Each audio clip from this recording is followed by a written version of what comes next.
नमस्कार मंडळी, इंस्टाग्रामवर आज आपले 15,000ची फॅमिली पूर्ण झालेली आहे आणि हे सगळं झालेलं आहे तुमच्या प्रेमामुळे, तुमच्या सपोर्टमुळे. तर असंच प्रेम करत जा. आणि आज आपण ह्या खुशीमध्ये बनवणार आहोत तांदळाची खीर.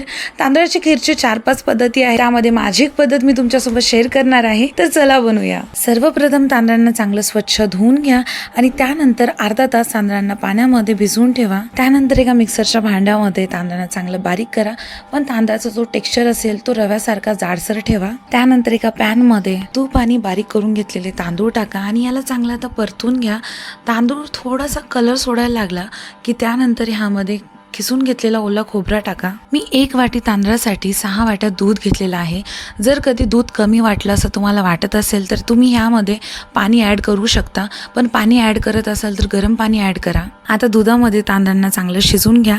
त्यानंतर ह्यामध्ये साखर, चवीनुसार मीठ, काजू, बदाम, पिस्ता आणि केसर हे सगळं टाकून आता चांगलं मिक्स करून घ्या. त्यानंतर मंडळी आपली आता तांदळाची खीर तयार झालेली आहे. तुम्ही आता मस्त ही तांदळाची खीर एन्जॉय करा आणि कशी वाटली तुम्हाला ही रेसिपी नक्कीच कमेंटमध्ये सांगा. आणि मंडळी खूप खूप धन्यवाद. तुमच्या प्रेमामुळे, तुमच्या सपोर्टमुळे आज आपण इथपर्यंत आलेले आहोत. असंच प्रेम करत जा. अजून एका अशा रेसिपीसोबत भेटू पुढच्या व्हिडिओमध्ये मंडळी. धन्यवाद.